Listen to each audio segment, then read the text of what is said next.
Okay. So good afternoon, everyone. Welcome to this 21st lecture of CIIPS course. This is probably the last online lecture that you will have because I will not be covering any additional content after this. And we will look at some patent related stuff today. This was one aspect that I had promised we will do in this course, but did not get an opportunity to look at. So this is primarily also relevant to those teams over here who do not have a product pitch, in the sense that who do not have a startup pitch to make in the final presentation. So for those of us who do not have a startup pitch to make in the final presentation, you can actually talk about the product innovation that you are doing or the process innovation that you are doing and the associated pitch for the patent itself. Okay, so that can be your patent presentation that you could be talking about in the final presentation, which is supposed to be on 25th or 26th of April. So just 2 weeks away, not more than that. So that is what we are going to cover in today's class, and then we will move to our project work. Is that okay with all of us?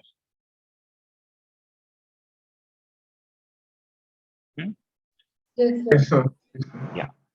So give me a second. You're able to see the slides now, am I right? Yes, sir. Yes. Great. So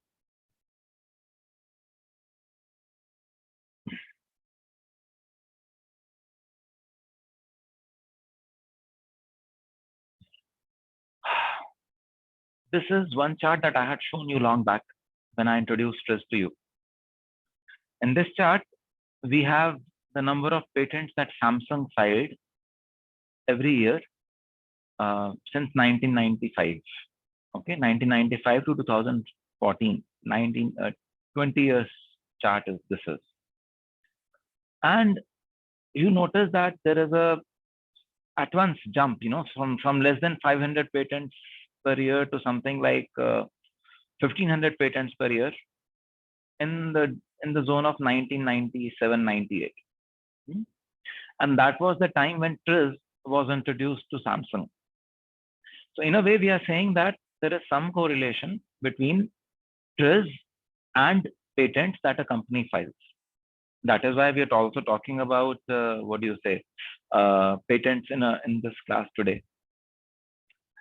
And in the same place, we also start to look at how has the brand value of Samsung been over these past so many years. So this is from 2000 to 2014, so 15 years, not exactly 20 years, but yeah, still there. And when you place both these charts together, you see that there's a kind of a correlation between the inventiveness or the innovativeness of a company and the value that people place with that particular brand. You see, there is a second spurt in patents that is happening around 2006-2007 timeframe, and within the next 2-3 years, the perception of Samsung as an innovative brand or as a brand of value also sees a significant jump. We look at another company, Hyundai. This is again a big conglomerate. Samsung is a big conglomerate, as you know. It's a mix of semiconductors and software and appliances and so on.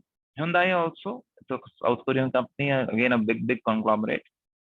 And they also observed something similar, from having something like 100-150 patents per year to a point where they are touching 600 patents, 700 patents a year.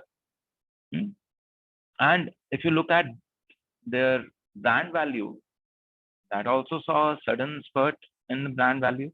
See, something is happening. And over here also you see that, okay, the number of patents start to increase in 2010, and simultaneously the brand value also starts to increase by 2011 and something like that. So what we are essentially saying over here is that there is empirical correlation between the inventiveness or the number of patents that a company files, or the kind of value that a company adds in terms of new IP, and the value as it is perceived by the customers and by the markets. There would be a time lag involved because you file a patent and then it takes some time for you to industrialize it, productize it, and bring it to the market for market to accept it and so on. But there clearly is a direct correlation there. So any questions over here, like any observations that you would want to make, anything that you would want to talk about?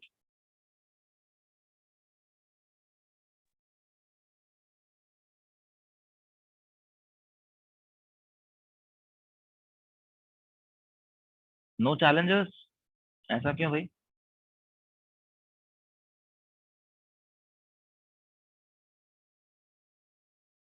आपको तो कोई आके कुछ भी पढ़ा दे, you will just follow it, हाँ? कि हाँ सत्य वचन बोला गया.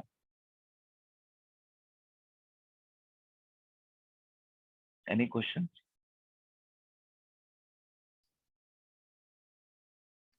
So one thing, like in this entire course, like I had some confusion. Like if TRIZ is so powerful and everywhere, like TRIZ can give like a tremendous improvement in number of patents and the brand value.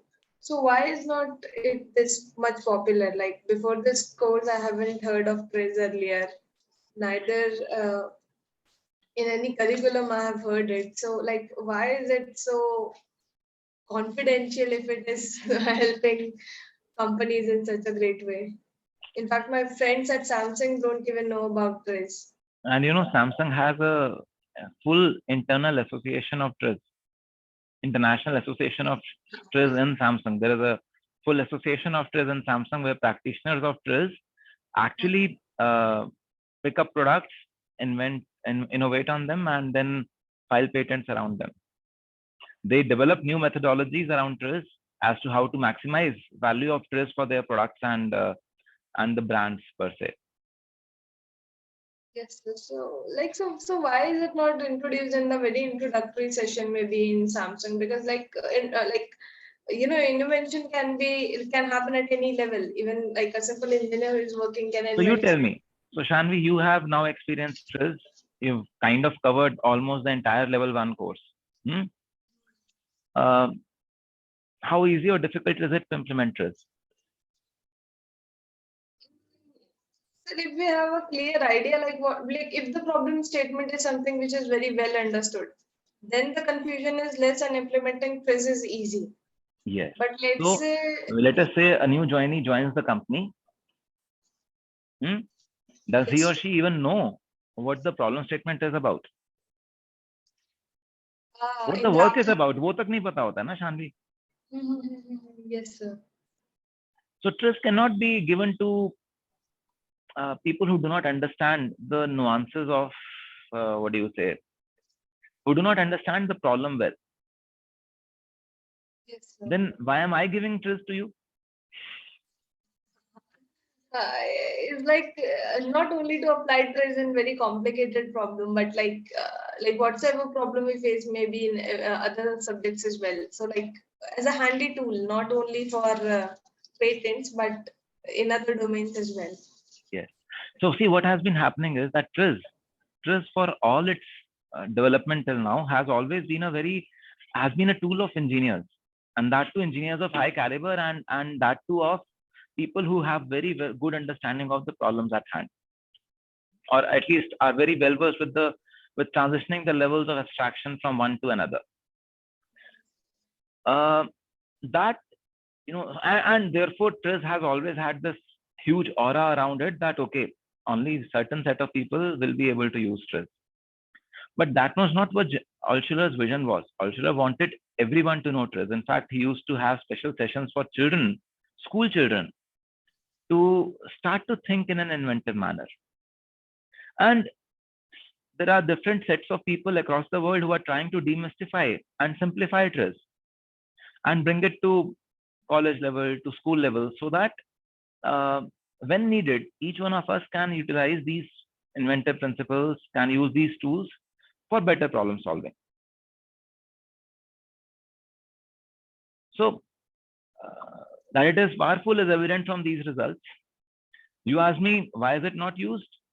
One reason, because it was developed by engineers, and engineers of high caliber could implement it. Young engineers would have a tough time to even understand basic concepts. And new joinees in any companies have to learn the tool sets and the complexity of the work there first. Only then they can apply TRIZ. So in fact, there are programs in Intel where people are trained on TRIZ, and from what I have been made to understand, more than 10,000 people in Intel were trained on TRIZ on a rolling basis, in the sense that, okay, this department can send 10 people, this department can send 10 people, and so on. So gradually over time, 10,000 people in Intel have been trained on TRIZ. So it is not that it is a secret for these companies. In Samsung, if you go to Samsung and in their strategy and R&D groups, those people have been trained on some aspects of TRIZ. They would not probably call it TRIZ by the name TRIZ, but these tools that I'm talking to you about, these tools have been given to them in one form or another.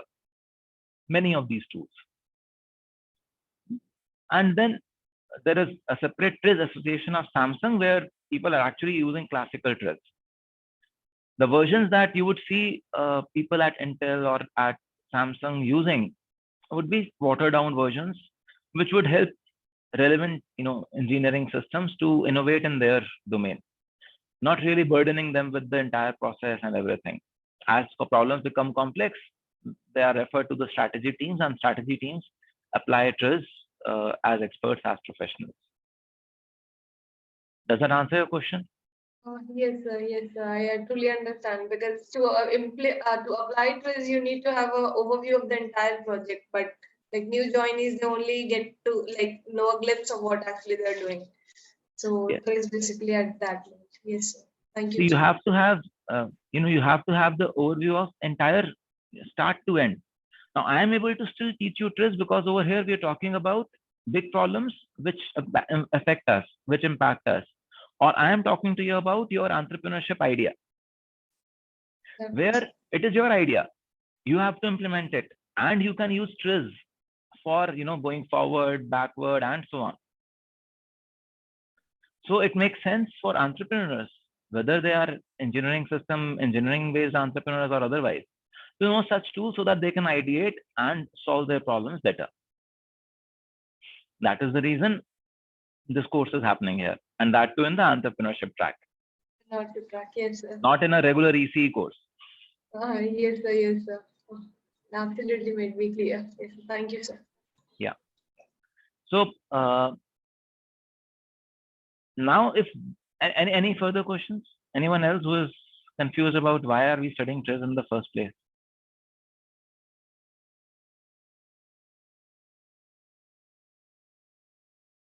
Okay, so I have all of you convinced. So let us look at an example of how patents. So do you realize that patents are filed for? Okay, so let me check with you. What is a patent? When do you file a patent? So when there is something new which still is not implemented, but as of now it may or may not have much significance, but people get it patented so that maybe later on if we develop some sort of usefulness out of it, so it becomes handy in that case. So it has to be new as of now for getting a patent.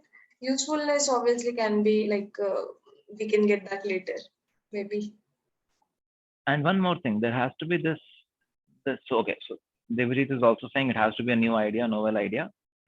An additional, yeah, please. And the few things which cannot be patented, like if we are developing a new medicine, then obviously it has to be for benefit of all. Similarly, new weaponries cannot be patented. So there are few things which come in the category of those who cannot get patented, but in general, others can be. Yeah, so even that, Shanvi, is changing from country to country. Like new medicine could be patentable in the US, may not be patentable in India.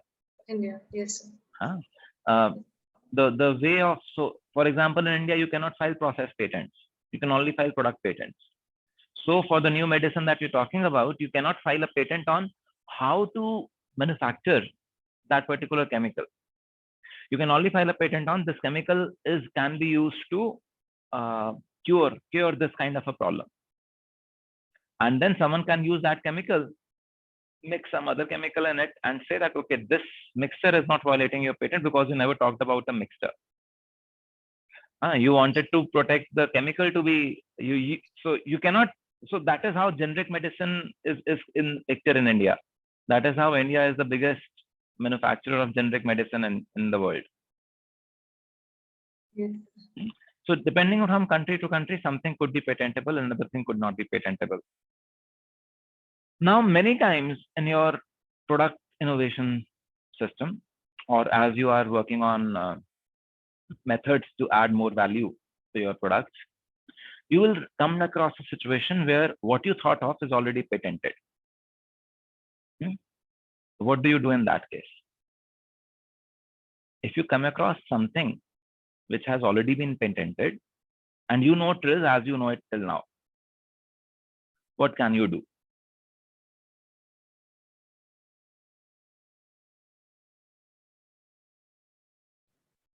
So can you repeat? I didn't get your question. So let us say you came up with a product idea. So this electrification of the bicycle, that product idea, Devji. Yes, sir. And you go on the USPTO website and you realize someone has already patented it. Now, would you drop this idea altogether? Or what would you do? I'll compare mine idea with his and try to, maybe if I can get some differentiating factor, then maybe we can. So when you look at the patent, it actually talks about e-bike only. Something which can be used to convert a bike into e-bike. That is what it talks about. Sir, maybe I need to look at their implementation in detail and see whether their implementation has some flaws that is fulfilled by mine, something like that. No, it has none. Okay. And then we'll apply some TRIZ. Yeah. What would you do? Which tools of TRIZ would you apply?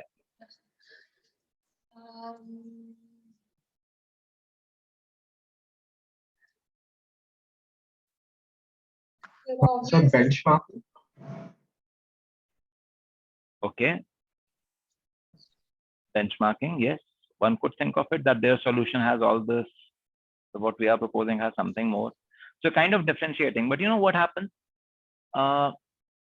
If you do not clearly distinguish your patent or your idea from their patent, they would say, okay, you're adding 2 more things, but you're still using my patent. So you pick up someone else's idea, add 2 more things to it, but you're still using their patent. So you have to pay royalty to them. You have a new patent, yes, because you've built upon someone else's patent, but you have to pay royalty to them for every time you use their patent. So every time the product is used, you have to pay them royalty. We don't want to pay royalty to others. What would you do?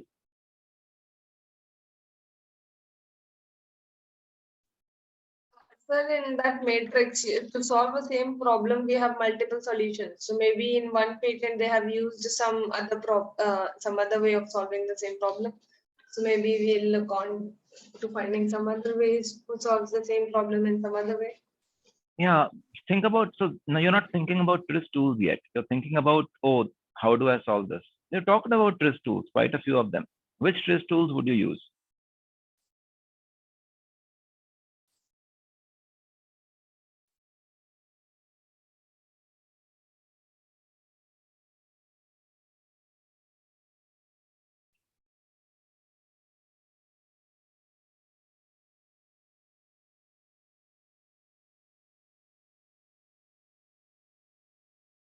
Let us see.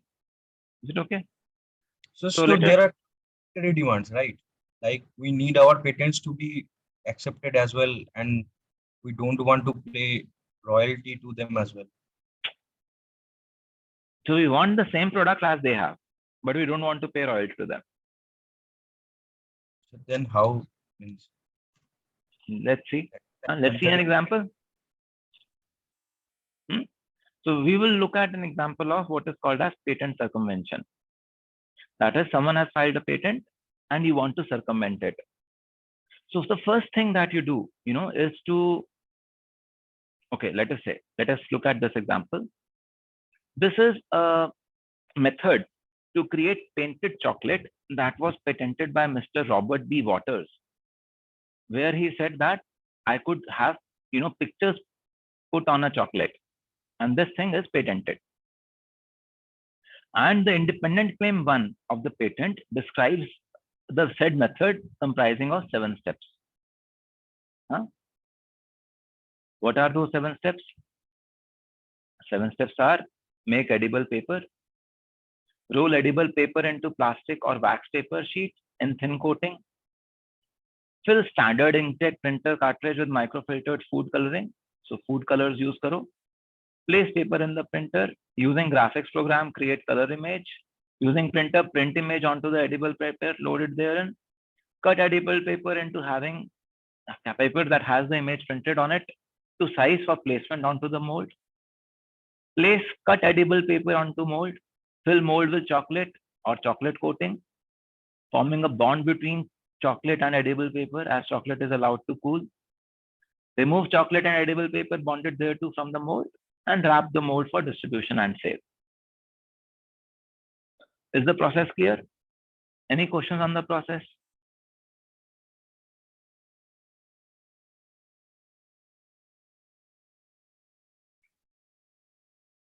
So step S2 says make edible paper. Step S4 says roll edible paper into plastic or wax paper sheet in thin coating. So put a small coating on that edible paper. And then actually step 6, 8, 10, and 12. In fact, not just 12, and 14 is about printing on that paper from a regular printer, inkjet printer, but the ink is food grade now. Then step 18, step 20 is about cooling the, making the chocolate. 22 is about removing the chocolate, and then 24 is about packing and distributing it. Is this clear? Any questions about it? So why are they like in even numbers, the steps, like 2 and 4? When you file a patent, you kind of leave some space there so that if there is another implementation, or if you want to follow it up with another patent, you would simply say I'm putting a step 15, S15. So it is just so that you have more flexibility finally, when you make the final patent draft. Okay. Because when you're writing the patent draft, you may have, there is an intermediate step, then you will simply call it S15. So आपने जितना पहले का text लिखा हुआ है, that you will not need to modify again. See, it's an inventive process. No? It's something which was not there existing. So many times it could happen that you want to add one more component, or you want to add one more step because लग रहा है कि नहीं, that would add more value, and you want to protect that step. So you always, आप अगर components के terms में कोई और patent भी उठा के देखेंगे, so you will see the components are labeled 100, 105, 1010, 110, 1120, and so on. Then second picture, they would be limited as 201, 202, 210, something like that. Leaving spaces in between so that whatever text you have used to describe this particular image, already that text need not be modified. That's it. Today we have word processors, but earlier that was not the case. People used to type their patents on a paper.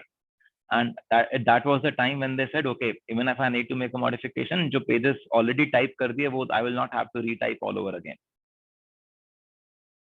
So don't get distracted by why they are just even numbers. It's just that's the way patents are written. So is the process of writing of this, painted chocolate clear? Yes, sir. So now this is the process. So what kind of function analysis would you do on it? Would you do product function analysis, or would you do process function analysis? That is flow analysis. So we'll do flow analysis because it's a process. Yes, it's a process. We will do flow analysis. So when we do flow analysis, we see that this actually is about 6 different process, what do you say, functions. First function is edible paper preparation, where form edible paper and move edible paper have been put. Second is image printing, where move edible paper, move inks, direct inks, separate or cut edible paper, and so on. Then edible paper placed into mold, then mold filled with chocolate, chocolate cool and bind edible paper, and then chocolate removal and packaging. So these 6 or 7 steps are the functions that are being there. So with each function or with each process in the flow, there are multiple smaller steps. Is this clear? In this flow analysis, we show multiple smaller actions that happen in this phase of the product development. Yes, sir. And we are labeling these as, what are the way we label functions as? Productive. What are productive functions? So which results in like enhancing the experience of like the food or the product that we are like making. So productive functions are functions which have Adding evidence, value, sir, which are basically visible adding. even in the final output. Yes, Yes, sir. sir. Yes, sir. Then we have providing functions like supporting functions and transport functions. Supporting functions are which kind of functions? So which are helpful in like important functions, but they don't show directly at the output. Yes. For example, you heat iron before before you start to hit on it and give it shape. But before you forge it, that heating is a supporting function. It makes the forging function easier. And transport functions?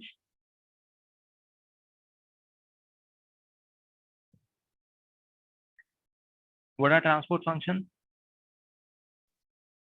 Transport function is when we need to move one place to another, let us say, like in Like So in? like it's simply like we are transporting like the product from one place to another. Like example of pizza delivery guy, he just transports the pizza from the store to your home. Yes. So transport functions are where your product or your, where whatever you are preparing is moving from one place to another, or some material is being moved from one place to another. So these are providing functions. They just make your productive functions possible. And the rules for trimming in processes are that, first of all, the corrective function should be trimmed. Now, in this case, there are no corrective functions. Okay, there is one corrective function which says cut edible paper, but it is separate edible paper also. It's not really cut. So, aapne pehle se hi karke, so that is not really a corrective function. The first thing that you trim in a flow is corrective functions or measurement functions, because measurement functions are providing functions, and other providing functions like transport function and supporting function. Productive functions you really do not want to and cannot trim. Okay. So in this case, then what will you be able to trim? Okay, you look at the function model and you say that, okay, I will trim all these supporting and productive function and providing functions. I will just keep my productive functions into picture. So what are the productive functions? Move chocolate and remove chocolate. So you move molten chocolate into your mold and remove that. That is what your productive function is.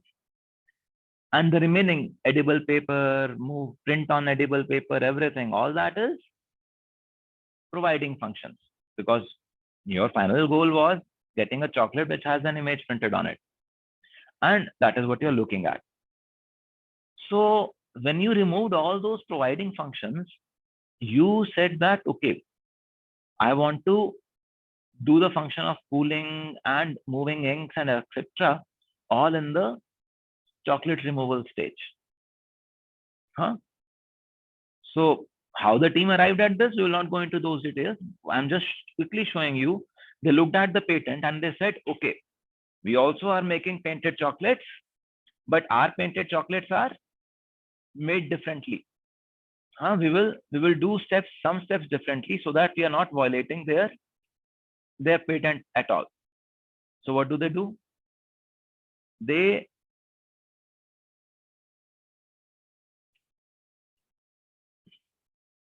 said that we will remove the edible paper from picture altogether. So they say that जब edible paper ही picture में नहीं है, when the providing function of edible paper is not there in the picture at all, what all do I need? I just need edible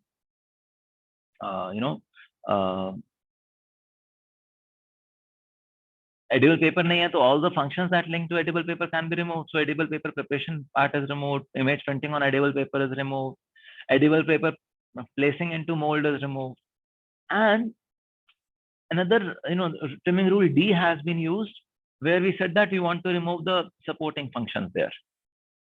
So supporting functions हटाने के लिए we say that okay, जो cooling and all that work you do in the final stage, chocolate removal stage. So what is the new function model, or what does the product look like now, or what does the process look like now?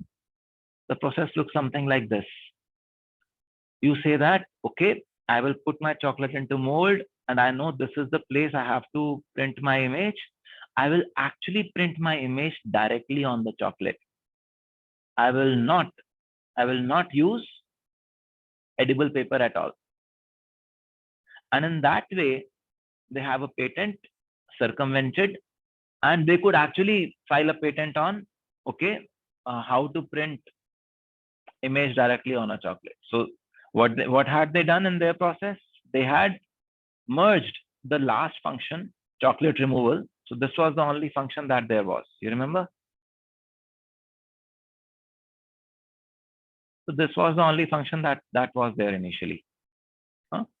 This function has been modified to something like this. Are you able to see this? Yes, sir. So now we are talking about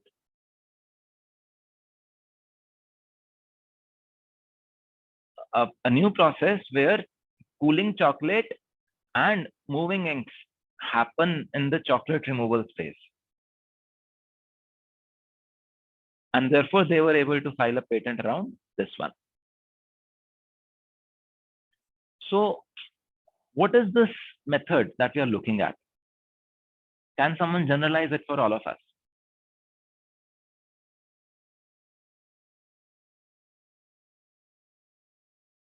So it looks like trimming. If you just look at it from a level, from a level of abstraction, you're just trimming different functions, and which we do in the case of product as well. We trim different components to reduce its cost and make it more affordable.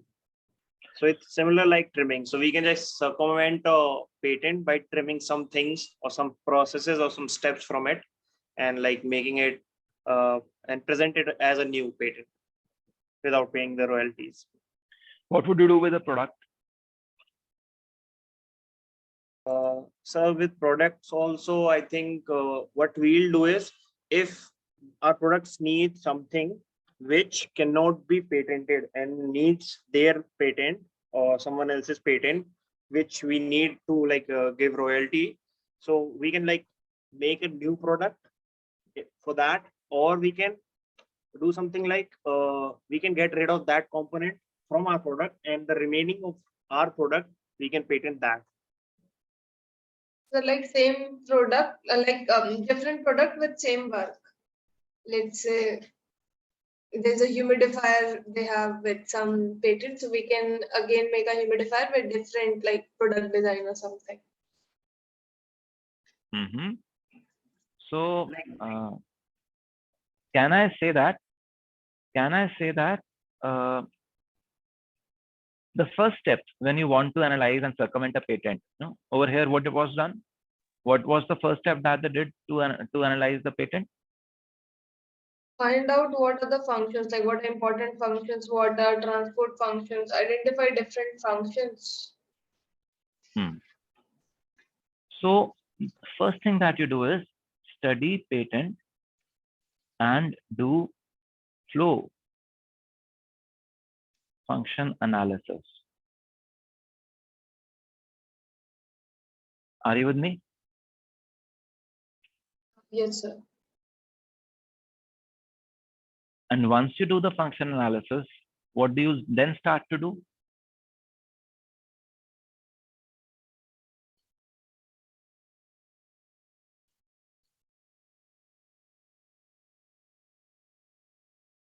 Yes, sir.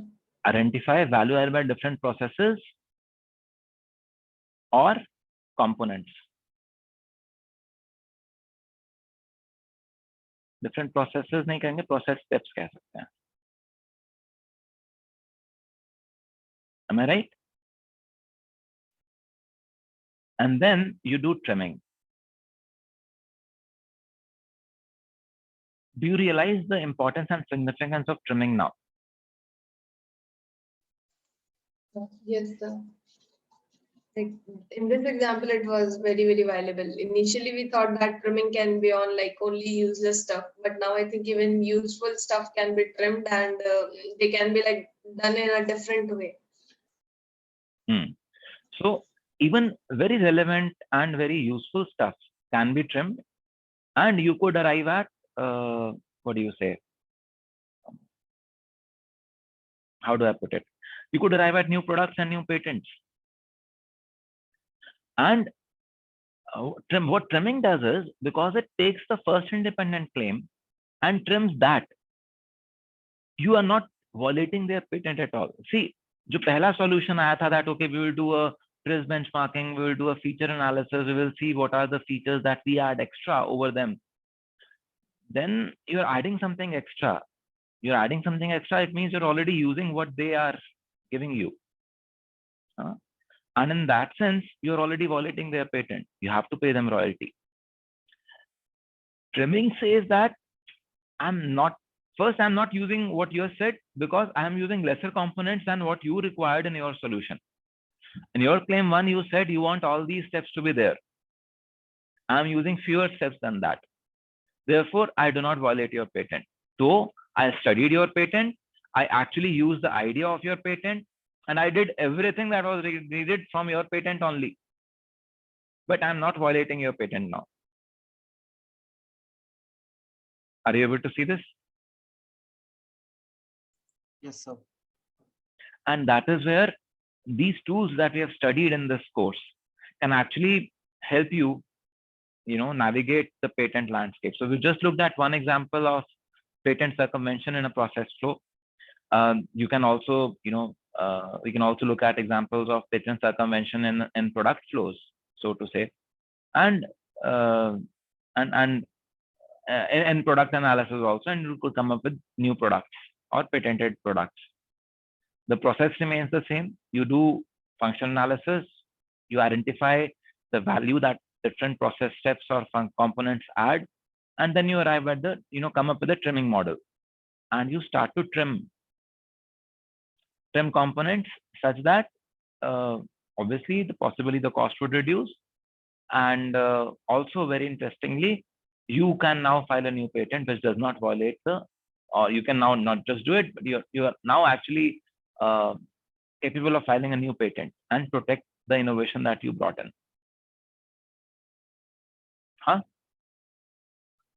So that is what we will keep for patent circumvention.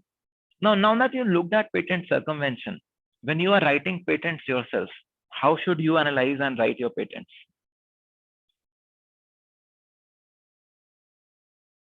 Are you any wiser now after this thing that we just did? Yes, sir. Definitely. What would you take care when you write a patent yourself, or when you start to patent something by yourself? Sir, I thought a survey would be required. Sorry? Sir, a thorough initial literature survey should be required. I mean, हाँ वो तो ठीक check- है, आपको literature सर्वे करा, आपको पता लग गया कि भाई पेटेंट आप फाइल करना चाह रहे हो, एंड अब आप पेटेंट फाइल करने गए. Now, how would your thought, like, has there been any change in thought process now than what was earlier?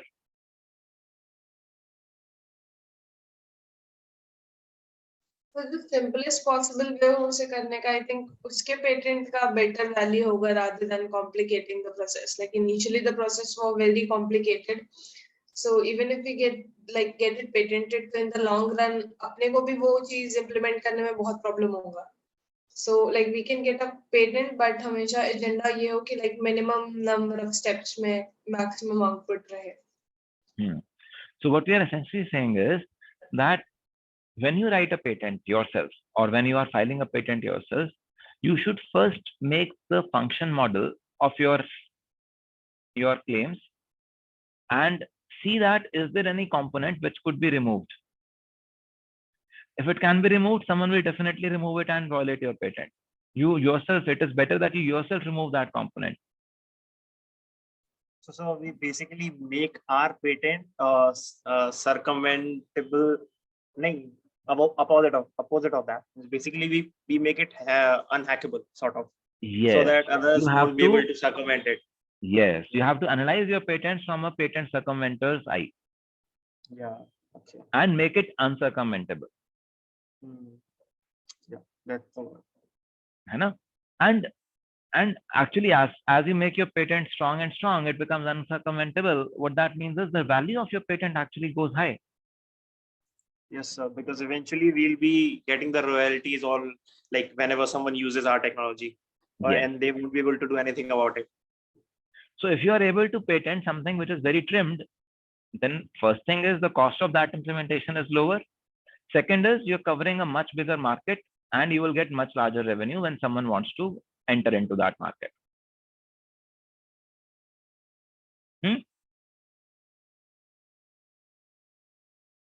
So I think we can, so if there are no, are there any questions? And if there are no questions, I would then want to stop the theory part, and I would want to go back into the projects mode, so that if there are any support required in the projects, we could do that. So any questions?